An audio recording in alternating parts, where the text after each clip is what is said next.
Hello friends, मैं हूं अंकित और आप सभी का स्वागत है आपके अपने चैनल स्टडी कुल में। आज है 17 जुलाई 2022 और आज के दिन से करंट अफेयर के जितने भी मोस्ट इंपॉर्टेंट क्वेश्चन बन सकते हैं वो सारे इस वीडियो में डिस्कस करेंगे।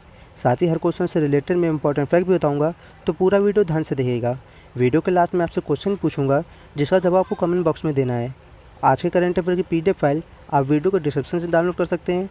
PDF आप हमारे टेलीग्राम चैनल से भी डाउनलोड कर सकते हैं। वहाँ पर आपको डेली करंट अफेयर की PDF फाइल मिल जाएगी और टेलीग्राम चैनल का लिंक वीडियो के डिस्क्रिप्शन में दे दिया है, तो आप वहां से ज्वाइन कर सकते हैं। तो चलिए शुरू करते हैं। तो सबसे पहले 16 जुलाई के करंट अफेयर का एक बार क्विक रिवीजन कर लेते हैं, क्योंकि revision is the key of success. तो अभी 15 जुलाई को विश्व युवा कौशल दिवस मनाया गया है। बांग्लादेश ने मुस्तफिजुर रहमान को भारत में अपना उच्चायुक्त नियुक्त किया है। खान मंत्रालय ने खान और खनिजों पर छठे राष्ट्रीय सम्मेलन की मेज़बानी नई दिल्ली में की है। जून 2022 के लिए ICC player of the month award Jonny Bairstow और मैरी जान कैप ने जीता है। WHO के अनुसार घाना देश में मार्बर्ग वायरस के 2 संदिग्ध मामले सामने आए हैं। अभी हाल ही में इनामुल हक का निधन हुआ है। ये एक पुरातत्वविद यानी आर्कियोलॉजिस्ट थे। नारायण कुमार को जापान देश ने order of the rising sun पुरस्कार से सम्मानित किया है। मीना हेमचंद्र को करूर वैश्य बैंक के कार्यवाहक चेयरमैन के रूप में नियुक्त किया गया है। रेलटेल के नए CMD के रूप में संजय कुमार को नियुक्त किया गया है। केंद्र की नई शिक्षा नीति को प्री प्राइमरी स्तर पर लागू करने वाला देश का पहला राज्य उत्तराखंड बन गया है। गुजरात राज्य के व्यक्ति में एक अनोखा ब्लड ग्रुप मिला है और अंगोला देश के पूर्व राष्ट्रपति जॉर्ज एडुआर्डो डॉस सेंटोस का भी हाल ही में निधन हो गया है। तो ये थे कल के करंट अफेयर का क्विक रिवीजन। अब आज के करंट अफेयर देखते हैं। तो पहला क्वेश्चन है, हाल ही में जारी WEF यानी वर्ल्ड इकोनॉमिक फोरम की जेंडर गैप रिपोर्ट 2022 में कौन शीर्ष पे रहा है? तो अभी आइसलैंड WEF की जेंडर गैप रिपोर्ट 2022 में शीर्ष पर रहा है। तो इस क्वेश्चन का राइट आंसर है option C, Iceland first number पर रहा है, फिनलैंड सेकंड नंबर पर रहा है और नॉर्वे थर्ड नंबर पर रहा है। अच्छा, WEF ये 146 देशों की रिपोर्ट जारी करता है, जिसमें अपना भारत देश 135वें नंबर पे है। ये आपको याद रखना है कि अपना भारत देश 135वें नंबर पे है। अब WEF, तो WEF का फुल फॉर्म क्या होता है? World economic forum. इसको हिंदी में विश्व आर्थिक मंच कहते हैं। WEF की स्थापना कब हुई? 24 जनवरी 1971 में। इसका हेडक्वार्टर कहाँ पर है? स्विट्ज़रलैंड के कोलोगनी में। और इसके वर्तमान में संस्थापक और कार्यकारी अध्यक्ष कौन है? Class Schwab. और ये है WEF का लोगो। अच्छा, आइसलैंड टॉप पे रहा है, तो इस मैप में देखिए आप, ये है आइसलैंड और ये है आइसलैंड का फ्लैग। आइसलैंड की राजधानी क्या है? रेकजाविक। आइसलैंड की करेंसी क्या नाम है? Icelandic corona. आइसलैंड की राजभाषा क्या है? आइसलैंडिका। आइसलैंड की संसद क्या नाम है? अल्पिंगी। आइसलैंड के वर्तमान में प्रेसिडेंट कौन है? ग्योनी-था जॉनसन। कौन है? ग्योनी-था जॉनसन। और वर्तमान में प्रधानमंत्री कौन है? कैटरीन जैकब्स डॉट्रियो। कौन है? कैटरीन जैकब्स डॉट्रियो। तो आपको इस क्वेश्चन से इतनी जानकारी मिलती है। नेक्स्ट क्वेश्चन है, हाल ही में कहाँ का हवाई अड्डा देश का पहला कार्बन न्यूट्रल हवाई अड्डा बनेगा? तो अभी लेह का हवाई अड्डा देश का पहला कार्बन न्यूट्रल हवाई अड्डा बनेगा। तो इस क्वेश्चन का राइट आंसर है ऑप्शन ए। अब लेह, तो लेह किसकी राजधानी है? लद्दाख की। और लद्दाख 31 अक्टूबर 2019 में यूनियन टेरिटरी बना था। और वर्तमान में लद्दाख के लेफ्टिनेंट गवर्नर कौन है? राधा कृष्णा माथुर। कौन है? राधा कृष्णा माथुर। तो आपको लद्दाख के बारे में इतना याद रखना है। नेक्स्ट क्वेश्चन है, हाल ही में चीन और किस देश द्वारा सी गार्डियंस समुद्री अभ्यास आयोजित किया गया है? तो अभी चीन और पाकिस्तान देश द्वारा सी गार्डियंस समुद्री अभ्यास आयोजित किया गया है। तो इस क्वेश्चन का राइट आंसर है ऑप्शन बी। अब पाकिस्तान, तो इस मैप में देखिए आप, ये है पाकिस्तान और ये है पाकिस्तान का फ्लैग।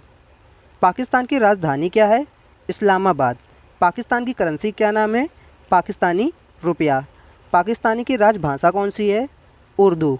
पाकिस्तान की संसद क्या नाम है? National assembly. पाकिस्तान के वर्तमान में राष्ट्रपति कौन है? आरिफ अलवी। और वर्तमान में प्रधानमंत्री कौन है? शहबाज शरीफ।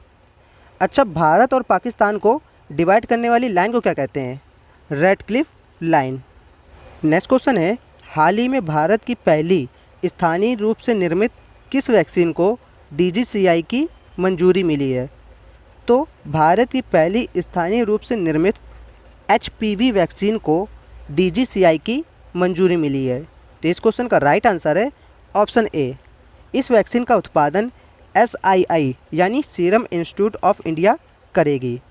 क्वेश्चन नंबर 5 है, हाल ही में किस देश के पूर्व राष्ट्रपति लुइस एचेवेरिया का निधन हुआ है?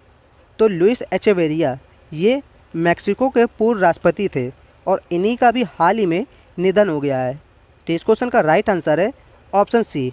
आप इस इमेज में देखिए, ये हैं लुइस एचेवेरिया जिनका भी हाल ही में निधन हो गया है। ये मैक्सिको के पूर्व राष्ट्रपति थे। अब मैक्सिको, तो इस मैप में देखिए आप, ये है मैक्सिको और ये है मैक्सिको का फ्लैग। मैक्सिको की राजधानी क्या है? Mexico city. मैक्सिको की करेंसी क्या नाम है? मैक्सिकन पैसो। मैक्सिको की राजभाषा क्या है? वैसे तो संघाई स्तर पर कोई राजभाषा नहीं है, बट वहाँ पर स्पेनिश ज़्यादा बोली जाती है। मैक्सिको की संसद क्या नाम है? नेशनल कांग्रेस। और मैक्सिको के वर्तमान में राष्ट्रपति कौन है? Andres Manuel Lopez Obrador. कौन है? Andres Manuel Lopez Obrador.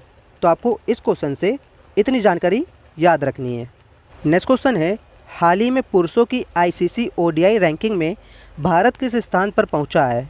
इस क्वेश्चन का आंसर बताने से पहले यदि आपको वीडियो पसंद आ रही है और आपको ये वीडियो हेल्पफुल लग रही है तो वीडियो को तुरंत लाइक करें और अपने सभी दोस्तों के साथ सभी जगह इसको शेयर करके आएँ। यदि आप चैनल पर नए आए हैं तो चैनल को सब्सक्राइब कर लें और साथ ही बेल आइकन को प्रेस कर लें ताकि आने वाले वीडियोस का नोटिफिकेशन आपको सबसे पहले मिल पाए। तो अभी भारत ICC ODI रैंकिंग में 3rd नंबर पे पहुंचा है। तो इस क्वेश्चन का राइट आंसर है ऑप्शन बी। अच्छा, भारत तीसरे नंबर पे है तो पहले नंबर पे कौन है? पहले नंबर पे है न्यूजीलैंड और सेकंड नंबर पे है इंग्लैंड। अब ICC, तो इसका फुल फॉर्म क्या होता है? इंटरनेशनल क्रिकेट काउंसिल, हिंदी में अंतर्राष्ट्रीय क्रिकेट परिषद। ICC की स्थापना कब हुई? 15 जून 1909 में। इसका हेडक्वार्टर कहाँ पर है? दुबई में। इसके वर्तमान में चेयरमैन कौन है? Greg Barclay. और वर्तमान में CEO कौन है? जियोफ अलार्डिस। ICC का मोटो क्या है? Cricket for good. और ये है ICC का लोगो।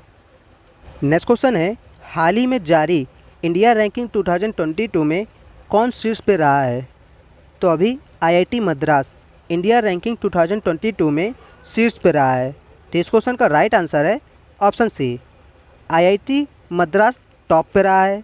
सेकंड नंबर पे है IISc बेंगलोर। अब ये IIT से रिलेटेड प्रश्न है। तो अभी हाल ही में IIT मद्रास ने सेफ्टी टैंक को साफ करने के लिए रोबोट विकसित किया है। भारतीय रेलवे और IIT मद्रास ने भारत का पहला स्वदेशी हाइपर लूप विकसित करने के लिए साझेदारी की है। IIT बॉम्बे ने भारतीय मौसम विज्ञान के साथ समझौता किया है। इजरायली दूतावास ने महिला उद्यमियों के लिए 6 सप्ताह के परामर्श कार्यक्रम के लिए IIT दिल्ली के साथ समझौता किया है। IIT खड़गपुर ने नई fast charging sodium ion battery विकसित की है। IIT हैदराबाद में स्वात नेविगेशन सुविधा तिहान का उद्घाटन किया है। ग्रीनको ने सतन विज्ञान के स्कूल स्थापित करने के लिए IIT हैदराबाद के साथ समझौता किया है। और अभी हाल ही में IIT मद्रास ने व्यक्तिगत कैंसर के निदान के लिए AI टूल विकसित किया है। तो ये रिसेंटली जितने भी IIT से संबंधित प्रश्न बने थे उन सभी का मैंने आपको क्विक रिवीजन करा दिया है। इन सभी को आप याद रखें। नेक्स्ट क्वेश्चन है, हाल ही में RBI ने किस बैंक पर 5.72 करोड़ रुपए का जुर्माना लगाया है? तो अभी RBI ने फेडरल बैंक पर 5.72 करोड़ रुपए का जुर्माना लगाया है। तो इस क्वेश्चन का राइट आंसर है ऑप्शन ए। अब ये जुर्माना लगाया क्यों गया है? तो नियामक अनुपालन में कमियों के कारण आरबीआई ने फेडरल बैंक पर 5.72 करोड़ रुपए का जुर्माना लगाया है।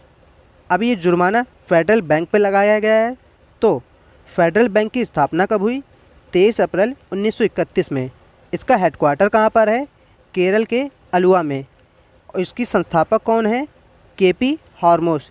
फेडरल बैंक के वर्तमान में एमडी एंड सीईओ कौन है? श्याम श्री निवासन। और फेडरल बैंक की टैगलाइन क्या है? Your perfect banking partner. और ये है फेडरल बैंक का लोगो। नेक्स्ट क्वेश्चन है, हाल ही में किस राज्य सरकार ने अर्न विद लर्न योजना शुरू की है? तो अभी त्रिपुरा राज्य सरकार ने अर्न विद लर्न योजना शुरू की है। तो इस क्वेश्चन का राइट आंसर है ऑप्शन बी। अब अर्न विद लर्न ये किस प्रकार की योजना है? तो ऐसे बच्चे जो कोरोना वायरस के समय अपनी पढ़ाई उनको छोड़नी पड़ी थी और उन्हें अपनी पढ़ाई छोड़ दी थी, तो ऐसे बच्चों को वापस स्कूल में लाने के लिए त्रिपुरा राज्य सरकार ने अर्न विद लर्न योजना को शुरू किया है। क्वेश्चन नंबर 10 है, हाल ही में किसने द मैकमोहन लाइन पुस्तक का विमोचन किया है? तो वर्तमान में हिमाचल प्रदेश के राज्यपाल हैं राजेंद्र आर्लेकर। इन्होंने द मैकमोहन लाइन पुस्तक का विमोचन किया है। तो इस क्वेश्चन का राइट आंसर है ऑप्शन ए। अब मैकमोहन लाइन, तो ये किन दो देशों को डिवाइड करने वाली लाइन है? भारत और चाइना। यानी भारत और चाइना को डिवाइड करने वाली लाइन को क्या कहते हैं? McMahon line. उसी प्रकार भारत और पाकिस्तान को डिवाइड करने वाली लाइन को क्या कहते हैं? Radcliffe line. पाकिस्तान और अफ़गानिस्तान को डिवाइड करने वाली लाइन को क्या कहते हैं? Durand line. यूएसए और कनाडा को डिवाइड करने वाली लाइन को क्या कहते हैं? 49 पैरेलल। ये कुछ इंपॉर्टेंट बाउंड्री लाइंस हैं, इन्हें आप याद रखें। अगर आप इंपॉर्टेंट बाउंड्रीज़ के बारे में और डिटेल से पढ़ना चाहते हैं तो मैंने एक वीडियो डिटेल में बना के रखा है, उसमें सभी इंपॉर्टेंट बाउंड्रीज़ को मैंने कवर किया है। अगर आप वो वीडियो देखना चाहते हैं तो मैंने वीडियो के डिस्क्रिप्शन में लिंक दिया है, उस लिंक पर क्लिक करके आप उस वीडियो को पूरा देख सकते हैं। अब द मैकमोहन लाइन का विमोचन, यानी द मैकमोहन लाइन पुस्तक का विमोचन राजेंद्र आर्लेकर ने किया है। तो आप इस इमेज में देखिए, ये हैं हिमाचल प्रदेश के राज्यपाल राजेंद्र आर्लेकर। इन्हीं ने द मैकमोहन लाइन पुस्तक का अभी हाल ही में विमोचन किया है। नेक्स्ट क्वेश्चन है, हाल ही में सुधाकर दलेला किस देश में भारत के अगले राजदूत नियुक्त हुए हैं? तो सुधाकर दलेला ये भूटान देश में भारत के अगले राजदूत नियुक्त हुए हैं। तो इस क्वेश्चन का राइट आंसर है ऑप्शन सी। आप इस इमेज में देखिए, ये हैं सुधाकर दलेला, जो कि भी हाल ही में भूटान में भारत के अगले राजदूत नियुक्त हुए हैं। अब ये भूटान में नियुक्त हुए हैं, तो आप इस मैप में देखिए, ये है भूटान और ये है भूटान का फ्लैग। भूटान की राजधानी क्या है? थिम्पू। भूटान की करेंसी क्या नाम है? भूटानी नोगोत्रुम या भारतीय रुपया। ये दोनों करेंसियाँ हैं भूटान की। भूटान की राजभाषा क्या है? जोंगखा। भूटान की संसद क्या नाम है? त्सोंग डू। क्या है? त्सोंग डू। भूटान के ड्रैग ग्याल्पो कौन है? जिग्मे खेपर नामग्याल वांगचुक। कौन है? जिग्मे खेपर नामग्याल वांगचुक। और भूटान के वर्तमान में प्राइम मिनिस्टर कौन है? लोटे शेरिंग। तो आपको भूटान से इतनी जानकारी याद रखनी है। आज के दिन का आखिरी क्वेश्चन है, हाल ही में किसने दुनिया की सबसे तेज़ ग्राफिक DRAM यानी डायनेमिक रैंडम एक्सेस मेमोरी विकसित की है? तो अभी सैमसंग ने दुनिया की सबसे तेज़ ग्राफिक DRAM विकसित की है। तो इस क्वेश्चन का राइट आंसर है ऑप्शन बी। अब सैमसंग ने विकसित की है, तो सैमसंग की स्थापना कब हुई? 1 मार्च 1938 में। इसका हेडक्वार्टर कहाँ पर है? दक्षिण कोरिया के सियोल में। इसके फाउंडर कौन है? ली ब्यूंग चुल। और इसके वर्तमान में चेयरमैन कौन है? ली जेंग योंग। अब कल की वीडियो में पूछे गए क्वेश्चन का आंसर, तो कल मैंने आपसे पूछा था, हाल ही में किस केंद्रीय मंत्री ने हर घर तिरंगा के कार्यक्रम को मंजूरी दी है? तो अभी वर्तमान में गृह मंत्री हैं अमित शाह। इन्होंने हर घर तिरंगा के कार्यक्रम को मंजूरी दी है। तो इस क्वेश्चन का राइट आंसर है ऑप्शन बी। और आज के लिए आपका क्वेश्चन है, हाल ही में किसे जापान के order of the rising sun पुरस्कार से सम्मानित किया गया है? ये हैं 4 ऑप्शन। इन 4 ऑप्शन से एक राइट आंसर आपको कमेंट बॉक्स में कमेंट करके बताना है। हो सके तो हर क्वेश्चन का आंसर आप डिटेल में लिखिएगा, क्योंकि जिन क्वेश्चन का आंसर आप डिटेल में लिख देते हैं फिर आप उन्हें कभी नहीं भूलते हैं। अब अगर आपको वीडियो पसंद आई है तो वीडियो को ज़रूर से लाइक करें और हमें कमेंट करके बताइए कि मैं आने वाली वीडियोस में और क्या क्या इम्प्रूवमेंट कर सकता हूँ।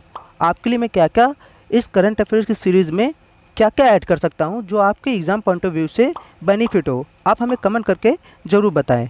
और साथ ही में अगर आप हमारे टेलीग्राम चैनल पर नहीं जुड़े हैं तो वहाँ जुड़ जाइए, क्योंकि मैं सवेरे करंट अफेयर के क्वेश्चन का क्विज वहाँ पर डालता हूँ, जिसे आप सॉल्व करके अपने current affair daily current affair को मजबूत कर सकते हैं। यदि आप चैनल पर नए आए हैं तो चैनल को सब्सक्राइब कर बेल आइकन को प्रेस कर ले, ताकि रोज़ करंट अफेयर की वीडियोस आपको सबसे पहले मिल पाए।